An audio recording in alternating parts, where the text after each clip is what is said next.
राजनीतिक लड़ाई कहां चल रही है? महाराष्ट्र में। लेकिन बयानबाजी हो रही है पश्चिम बंगाल से।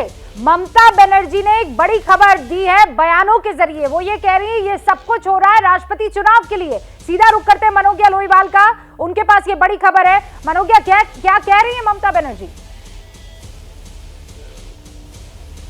जी, ममता बनर्जी ने हमेशा की तरह विरोधाभास एक बार फिर से तेज कर दिया है और ये आरोप लगा दिया है कि ये जितनी भी कवायद हो रही है वो पूरी 1 लाख वोट के लिए हो रही है। यानी कि 1 लाख वोट जो इस समय राष्ट्रपति के चुनाव के लिए जरूरी है बीजेपी के लिए, क्योंकि इतने कम हैं, और ये संख्या बढ़ाने के लिए महाराष्ट्र में अगर सरकार बन जाती है तो विधायकों की संख्या बीजेपी के पक्ष में हो जाएगी, जिसकी वजह से ये संख्या, वोटों की संख्या, वोट के लिए ही ये सारी कवायद हो रही है, सरकार के लिए ही सारी कवायद हो रही है और इसीलिए इसको बढ़ाने के लिए साजिश की जा रही है। महाराष्ट्र के साथ साथ ये सोच समझकर जितने भी गणित और नंबर्स हैं, सरकार गिराने की बात हो या फिर बाकी सारी बात, और उन्होंने एक लाइन बड़ी क्लियरली कह दी है कि मैं उद्धव ठाकरे के साथ हूं इस समय, और ये भी कह दिया है कि जो हो रहा है वो गलत हो रहा है और गणतंत्र के लिए खतरा है। देखिए, तृणमूल कांग्रेस आज प्रदर्शन भी कर रही है। कांग्रेस से पहले अगर किसी ने प्रदर्शन किया है असम में इस होटल के सामने तो तृणमूल कांग्रेस ने, तो वहीं दूसरी ओर कांग्रेस ने उसके बाद किया, जहां पर 1 दर्जन नेता आए और यहाँ पर प्रोटेस्ट करके चले गए। और यही स्ट्रैटेजी थी बीजेपी की, जिसकी वजह से असम को चुना गया, गुवाहाटी को चुना गया एज ए लोकेशन, जिससे वाया सूरत रास्ता गुवाहाटी लाकर और फिर महाराष्ट्र में सरकार बनाकर आगे बढ़ाया जा सके। अभी भी आंकड़े के करीब पार कर चुके हैं, चिट्ठी भी रिलीज हो जाएगी और उसके साथ दावा भी ठोका जाएगा चुनाव चिन्ह पर भी। ये भी एकनाथ शिंदे के कैंप हमें कंफर्म कर रहे हैं। अच्छा, 2 बड़ी खबरें। एक तो ममता बनर्जी कह रही है राष्ट्रपति चुनाव के लिए ये सब कुछ हो रहा है, और दूसरा एकनाथ शिंदे खत तैयार कर चुके हैं कि असली पार्टी हमारी है, इसीलिए पार्टी का सिंबल हमें मिल जाए। बहुत बहुत शुक्रिया मनोज्ञा, ये 2 बड़ी खबर हम तक पहुंचाने के लिए। फहमीदा हसन खान, एनसीपी की नेता, भी हमारे साथ जुड़ी हुई हैं। फहमीदा जी, शरद पवार नाराज चल रहे हैं, ममता बनर्जी उल्टा कह रही है तो राष्ट्रपति चुनाव के लिए हो रहा है। शिवसेना के अंदर से खबर फहमीदा जी ये आ रही है कि शरद पवार को ये सब मालूम था कि ये सब होने वाला है।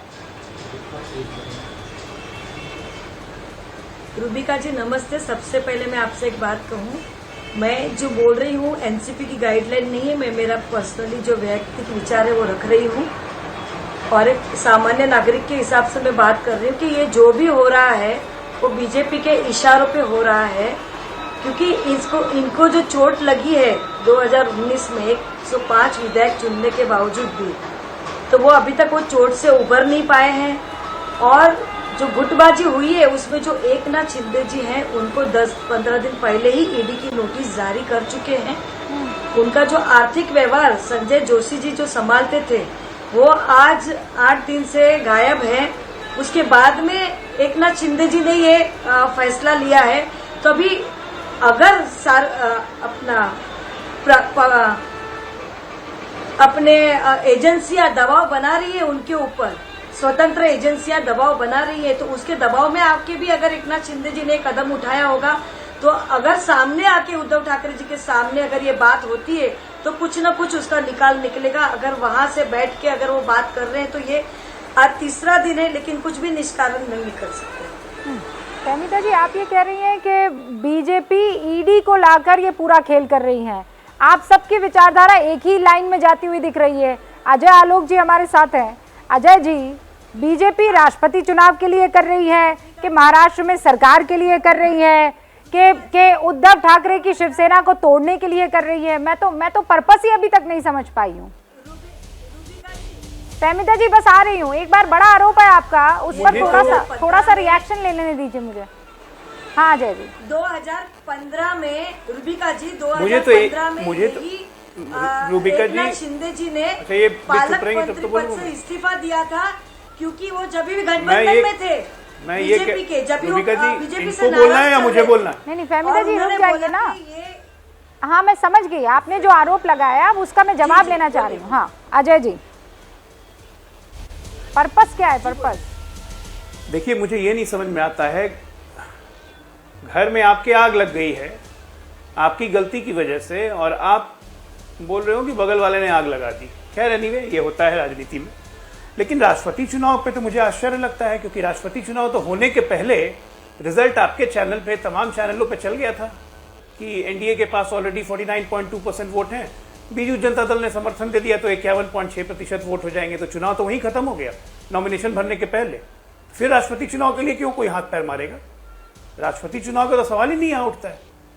सबसे बड़ी बात है यहाँ पे आज जो छटपटाहट हो रही है, आप ये देखिए, एक तो कहीं का ईंट कहीं करोड़ा, भानुमति ने कुनबा छोड़ा, एक विपरीत विचारधारा, सब कुछ भी साथ में नहीं रहते हुए ये एक्सपेरिमेंट हमेशा फ्लॉप करता है।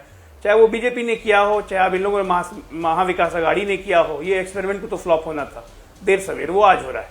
लेकिन इस एक्सपेरिमेंट के फ्लॉप होने का भविष्य के कॉन्सिक्वेंसेस बहुत खराब हैं, चाहे वो कांग्रेस पार्टी हो, चाहे वो एनसीपी हो, चाहे आरजेडी हो, चाहे समाजवादी पार्टी हो, चाहे जितनी भी परिवार के द्वारा संचालित पार्टी हैं। ये भविष्य आप लोग के लिए बहुत खराब संकेत लेके आया है कि कल को परिवार चलित पार्टी बेदखल की जा सकती है अपनी ही पार्टी से, जो आज उद्धव जी के साथ हो रहा है।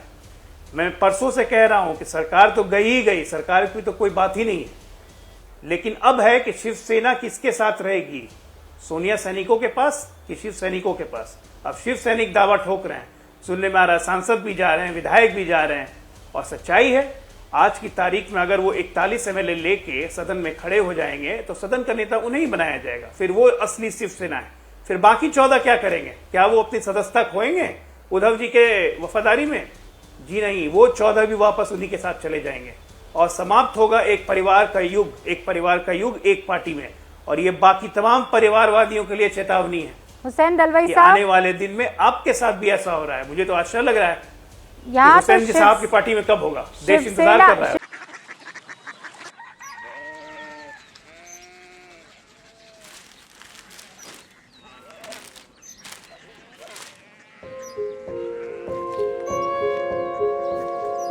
बाबा बाबा कोरिया सिटी जानी ना।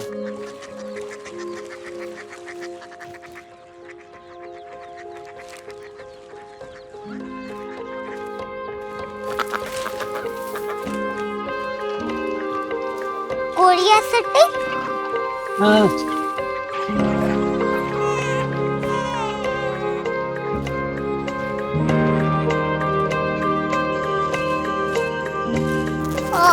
कोरिया सिटी कहाँ पे है? शहर अंग्रेजी लगे हैं।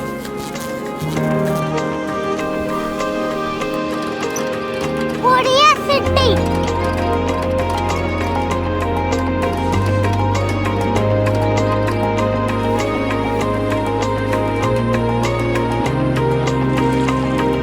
वो बहुत दूर है।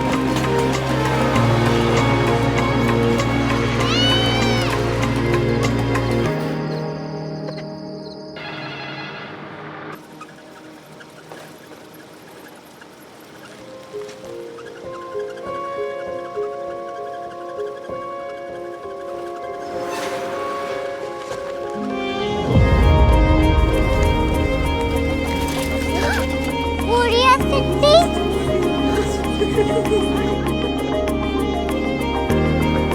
दुनिया को कुछ लोग बड़े होते हैं। कोरिया सिटी कहाँ है? प्रोफेसर साहब को पता होगा। हो, ये छोटा वाला ग्लोब लगता है और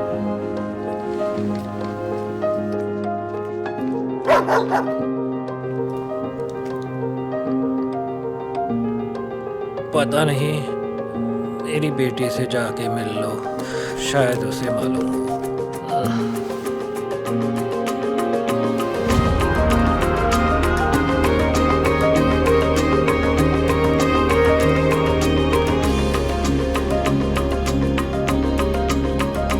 हाय,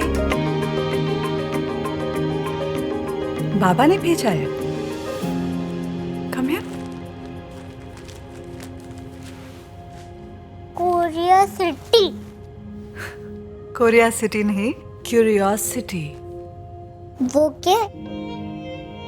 That's what brought you here? जो तुम्हें यहाँ तक ले आया। क्यूरियोसिटी